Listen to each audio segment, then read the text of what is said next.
Hello అందరికీ welcome back to my channel MM vlogs. ఈ video ఏంటంటే సంక్రాంతి స్పెషల్ పప్పు చెక్క ఎలా తయారు చేయాలో చెప్తాను. ఇక్కడ నేను 1/2 kg బియ్యం పిండి తీసుకొని 2 టేబుల్ స్పూన్ సాల్ట్, కారము, నానబెట్టి పెట్టుకున్న 2 టేబుల్ స్పూన్ పచ్చెనపప్పు, పెసరపప్పు వేసి బాగా కలిపి పిండిని ఈ లోపల డాల్డా ఉంటుంది కదా, డాల్డాని సెగపెట్టి ఆయిల్లా వస్తుంది, ఆయిల్ వేసి లైట్గా కలుపుకోవాలి. కలుపుకున్న తర్వాత కరివేపాకు ఉంటుంది కదా, కరివేపాకు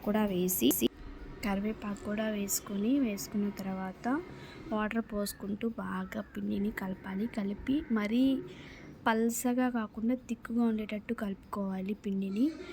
తర్వాత చిన్న చిన్న బాల్స్ చేసుకొని ఆయిల్ కవర్ ఉంటుంది కదా, ఆయిల్ కవర్ మీద లైట్గా ఆయిల్ రాసుకొని ఈ బౌల్స్ని దాని మీద వేసి బాగా ఫింగర్స్తో ట్యాప్ చేసిన తర్వాత ఆయిల్లో వేసి ఆయిల్లో బాగా ఎర్రగా కాగాక తీసి పక్కన పెట్టుకోవడమే. అంతే ఈ వీడియో. Thank you for